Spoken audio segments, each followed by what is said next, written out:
we're seeing now craving for real human connection, especially in the era of AI. I think it's going to be important for podcasters to start thinking about audience outside of just the microphone. Podcasting really fulfilled my radio VJ or MTV VJ dreams because it gave me permission to start my own show. And that's what happened. And that's the beauty of the podcast industry, especially in 2025. What has been your favorite thing about your podcast journey? My favorite thing, the conversations. I really, really genuinely enjoy having conversations. The BAM method, and it stands for brand, audience, monetize. If you do that in that order, you will have a remarkable podcast, guaranteed. My man Ozeal, you've got a podcast community of more than 4,500 podcasters. What is the most common question you get that you wish they would just understand after you answer it the first time? Is, how do you grow a community like that? How can you engage a community? A lot of podcasters, one of the things that they don't think about is when they launched a podcast, where are all the downloads? And it starts with really understanding your community and where your audience is at. And it's not just I'm going to launch my show and people are going to listen and I'm going to post an audiogram on Instagram with the waveforms. Like, that's the first part. Right. The first part is actually launching the podcast, kind of like the Nike slogan, just do it. But I love the idea of now, we're in 2025, of really taking the audience first approach, really understanding before I launch this, is there an audience that will be attractive to what I'm trying to provide? What transformation are you trying to provide? And then starting there and knowing where they're at so you can engage them even before you launch the podcast. Transformation, pain points, all that stuff, man. All matters. Yeah.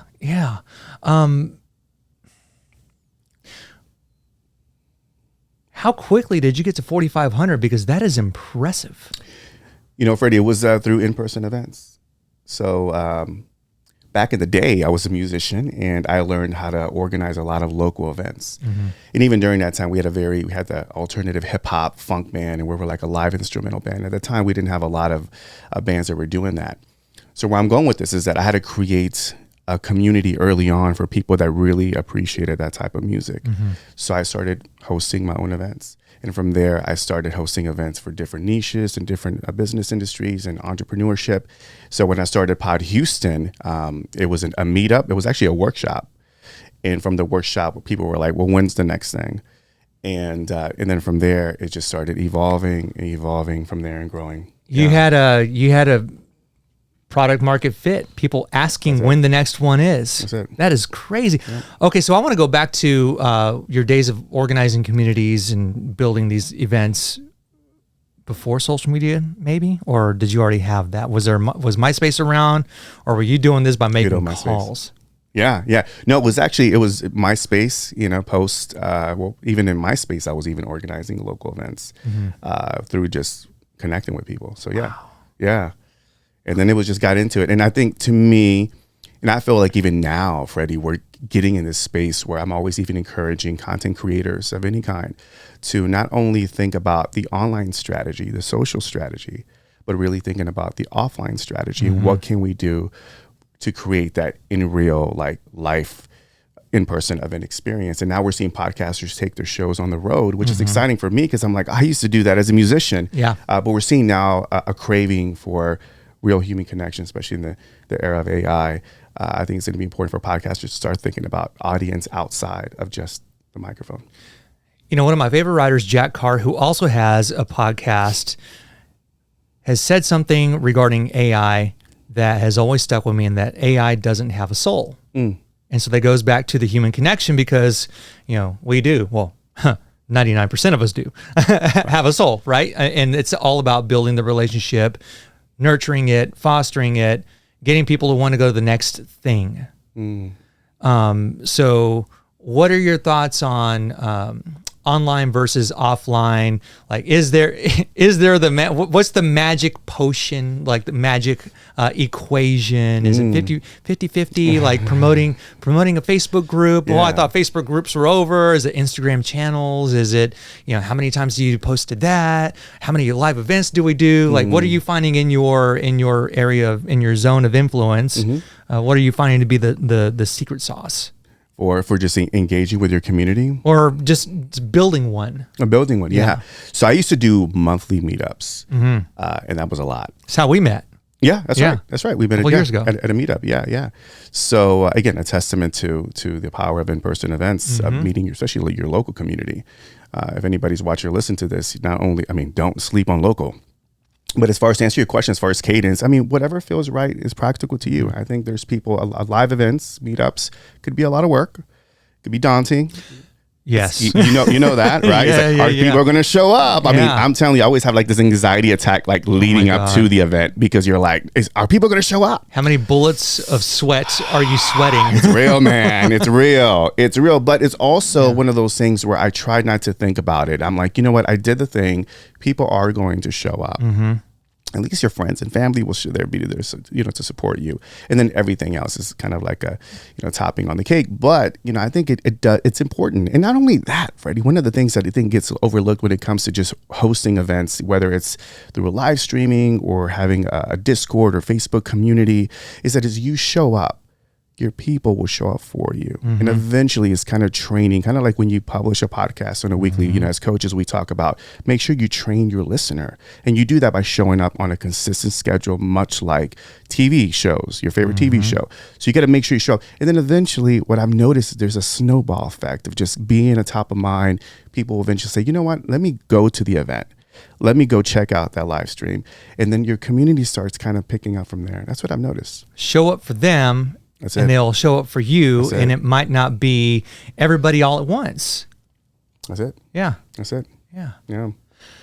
You work in radio. You got radio experience. I wouldn't say radio. Just because I have the voice, Freddie. Thank you. It means a lot. Yeah. But I like to know how you're tying in that experience and that involvement with legacy media, with what you do. Yeah. So just to be clear, I've never worked in radio. Yeah. You work for a radio group. So I worked for a media group. Gotcha. Right, which had a radio division. Gotcha. I'm on the podcasting side. Okay. Yes. So I have a radio. So I've always been. Yeah. Well, thank you very much, Freddie.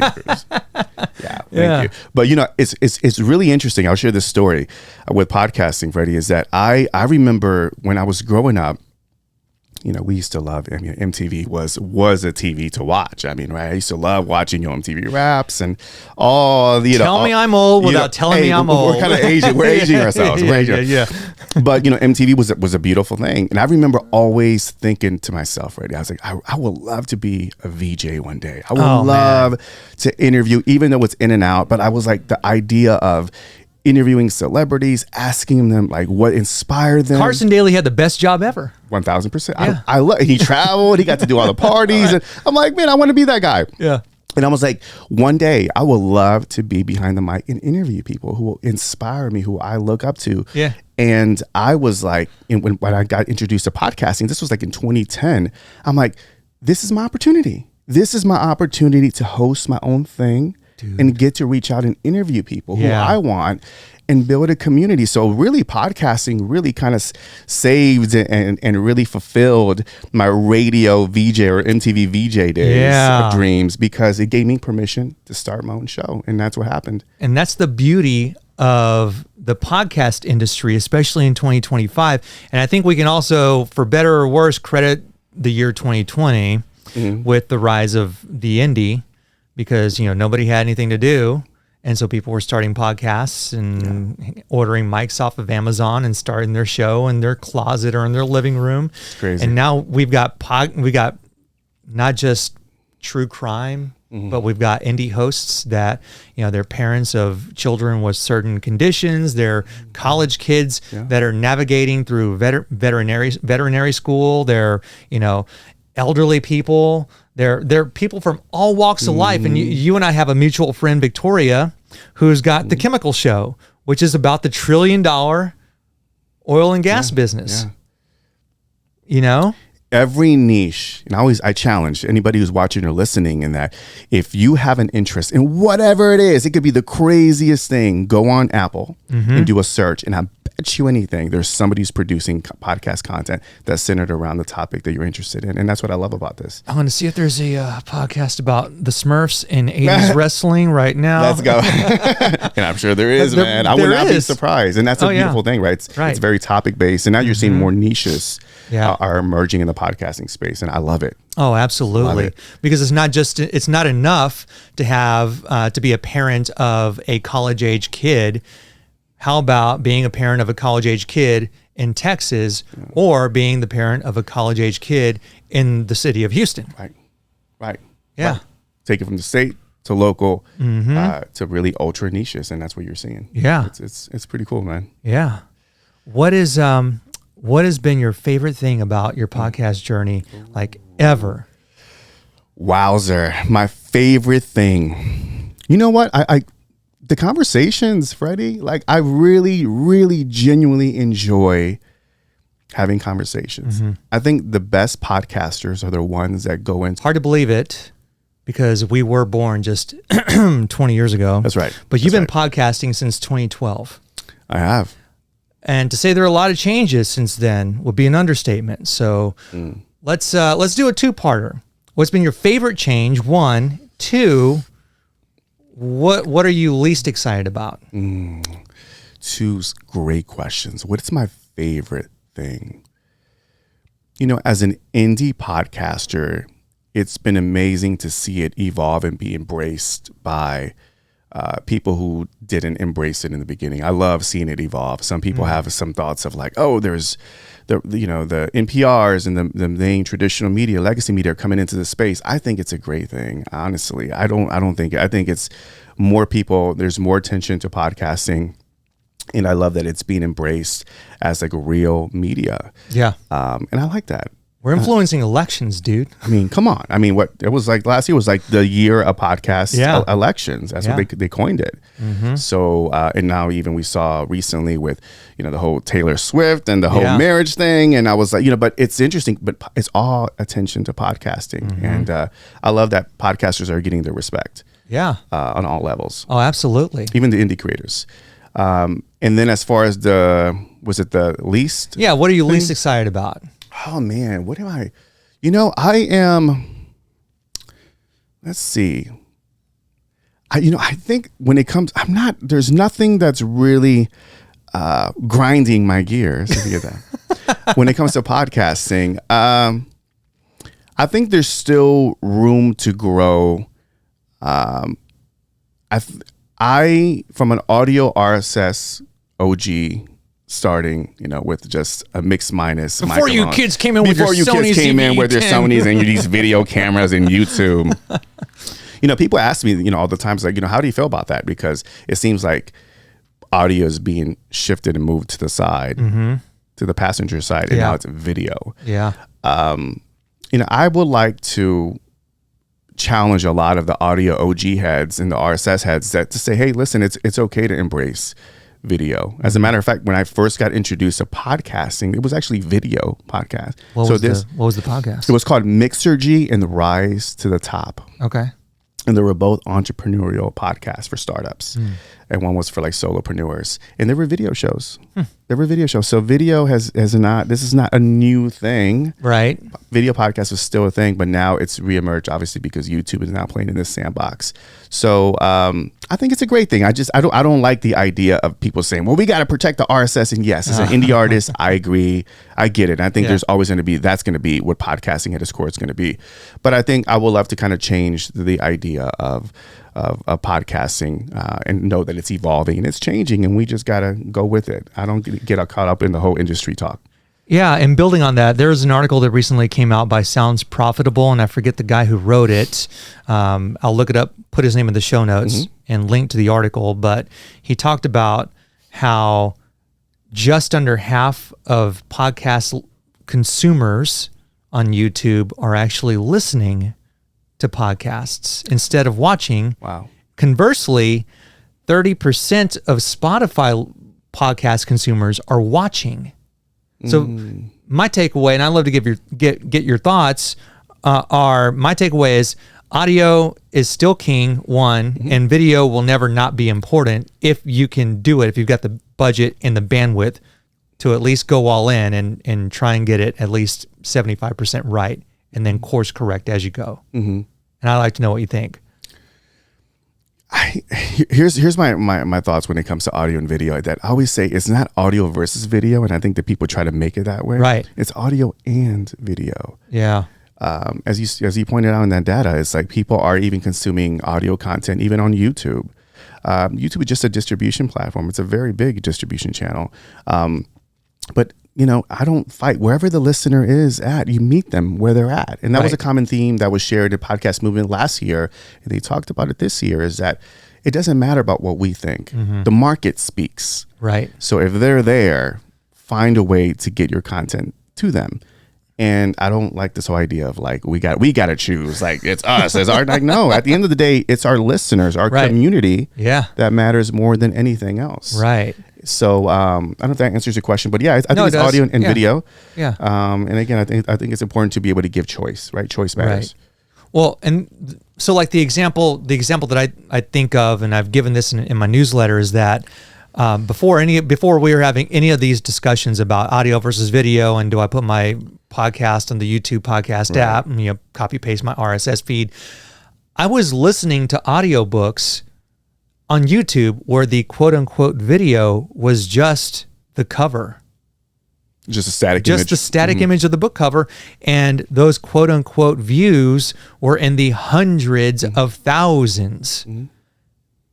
So if there was ever a time, if you ever needed an example of someone who's had success, on YouTube and not needing a whole video production, it's like, look up your favorite audiobook that was, and the video was the quote unquote video was posted before we were ever having these arguments or debates about, podcasting. Just go and see the proof.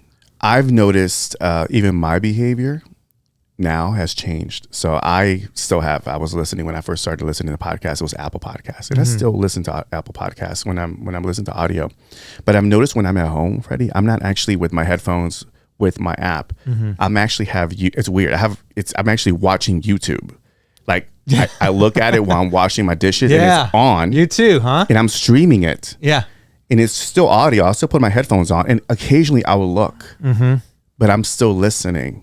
So again, it's audio and video, and it's weird because I would never thought that my behavior personally would change. Yeah, but it has changed, right? And I don't gripe about it. Yeah, it's if I have to go for a walk, then I'll plug it on an Apple. Right, I have choices. And it's interesting to see how on the back end and the analytics, and then you can read the studies that you see that there is X percentage of people watching it on TV, just like you washing dishes, and me when I'm washing dishes. Yeah. On the TV. Smart TV. Like, that's real, man. You are literally a TV star. Yeah. That's it. Yeah. Here's another interesting thing about audio. And this was talked about on at Podcast Movement recently, which is a big podcast conference for those who don't know, that if you look at the back end consumption rate, the retention rate when it comes to audio, it's still 15-1 audio over video. Oh, yeah. So you will look at the audio analytics because we have to look at that as well. So we like to point out, yes, podcasters should get on video for branding, for brand awareness, for visibility, for obviously the YouTube discoverability, for sure. However, it's interesting to point out that the data shows that the audio retention rate, if it's 60, 70%, if you look at the video, AKA watch time hours, which is equivalent on YouTube, maybe 2 to 3 minutes. Yeah. So I want to point that out. And I think that's a really profound insight because when people think audio is dead, I'm like, no, attention is still in retention in audio. Audio is still king. Oh, yeah. Video is still kind of a brand play and visual, but people don't stick around as much on video versus audio. And I think it's important to distinguish that. Oh, absolutely. And I think that's even more important when you're talking about a niche podcast that, if we're talking about 90s wrestling and the Smurfs earlier, right? So we're talking about two very niche things. Is it going to get 10 million subscribers? No. Is it going to have a small community? Well, it's going to be presumably a lot easier to build retention with something like that, as opposed to. Not only that, but I think the smaller niches, one of the things that's been really attractive is that advertisers really love maybe shows that are maybe not big in download numbers. But imagine if you are looking to advertise your event or your product or service, and you see a podcast in a very ultra niche that's aligned with your audience, and they get a good solid, let's say 1,000 to 2,000 downloads a month or whatever, or maybe per episode. That's attractive. That's targeted audience that will listen to your ad every single week. That's attractive to an advertiser. So again, lifetime value. There you go. It matters. Doesn't go away. It doesn't go away, man. Yeah. It doesn't go away. So that's something that's really attractive, that you don't need all the massive download numbers. Yeah. If you have something targeted that's consistent as an advertiser, and if somebody wants to monetize, there's value in that. What are your thoughts on downloads? We obviously know that retention is going to be king, right? Because you can have 1,000 people going to Macy's on Labor Day weekend. Yeah. If 1,000 people go into Macy's on Labor Day weekend and don't buy jack crap, Right. does it even matter? So if you think in terms of downloads versus retention, people are downloading it, but if they're not going listening all the way through. So what do you tell people as a coach about downloads versus retention? Like, what are your key milestones, all that sort of a thing? Yeah, I think there's some education to be involved here with really, especially with my coaching clients. Of download numbers will always be the standard metric for podcasting, but now what we're seeing is retention is king right now. Yeah. So if you have a retention that people are sticking around to listen to your podcast, if it's over 100%, that means people are coming back and listening to it, right? So you want to get it 70% or higher. And these are stuff that you can look at Podcast Connect or on Spotify. But even now, what's even more important is not only attention to retention, but also really understanding the engagement. So if you go to your social media channel, let's say if you have a show and you have a nice following on Instagram and let's say LinkedIn, are people engaging with you? That's a very important metric for you to measure. So I think it's important to measure I think those two metrics are important for podcasters to measure is, again, retention, your retention rate, and engagement over downloads all day. And I think that's what we're seeing now, a trend going. What are your thoughts on that? I like the idea of promoting a podcast episode on social media because I think that free advertising is great if you can execute a social media strategy halfway decent, right? Not a fan of audiograms. I think that was probably just a thing back in the day. 2019? 2019, you know, when I was still in radio. But you know, with the advent of tools like Opus, and we were talking before we started recording, there are tools like Opus and Munch, Riverside.fm is what we use for virtual interviews and such. If you tweak them, you do the text layovers and relevant B-roll, not some crap that, you know, you have to tweak it. You have to massage the tools and then post the short form video. And only if there's something relevant to your social media audience does it really make sense. Because at the end of the day, if Ozeal and Freddie are scrolling on Instagram on a Friday afternoon, it's 4:00 and we're ready to wind down, we want to watch dog videos or something about entrepreneurship, are we really going to make the extra effort for John Doe, who has his podcast clip, like, oh, well, I was scrolling for dog videos and entrepreneurship, but let me see, I'm just going to go ahead and click on John Doe's LinkedIn profile, link bio, and then open up the app and go and put my earbuds in and listen to the episode. That's a lot of extra steps. So you don't think social media really has much of a punch when it comes to marketing your show? I think it's just branding and awareness. And it's there, you know, like, I'd hate to make the comparison, but it's like commercials, you know? It's like, oh, that's a fun commercial. You know, Fanta makes nice, fun, bubbly, catchy commercials. Yeah. Chevy does too. I don't remember the last time I bought a Chevy. That's a good point. That's a good, great analogy. Amazing commercials. Yeah. But speaking of analogies, and I would love to pick, because I knew when we were going to get you in here that I wanted to talk about this. We were a podcast movement in Dallas, and you had this banger branding analogy. Oh, I know you know what I'm talking about, brother. You remembered, man. You remembered. How could I forget? Wow. So please take it away. Out of all the things we talked about, that stuck out. I must be doing something You're right with genius, baby. Come on, man. That's cool, man. I appreciate it, man. Yeah, let's talk about that. So, I shared with you at Podcast Movement that one of the a method that when I coach clients or I teach workshops is the BAM method, which is a BAM, and it stands for brand, audience, monetize. So I always teach new podcasters, and I think this is a really good exercise for even podcasters that have been established, of really kind of doing an audit and really understanding, do you have this in these steps? So first, you build a brand, and in brevity, what I mean by that is that if you really dial in your vision, your mission, who you are, and who are you going to serve, right? What transformation are you going to give to the second step, which is your audience? And then you attract your audience through a solid, dialed in, clear brand messaging. You will attract your community, your audience, and that's how you attract a community, and you build it up through newsletters, through social, live streaming, different elements that will bring in-person events, right? There's different ways where you can build a community. And then the third thing is you monetize.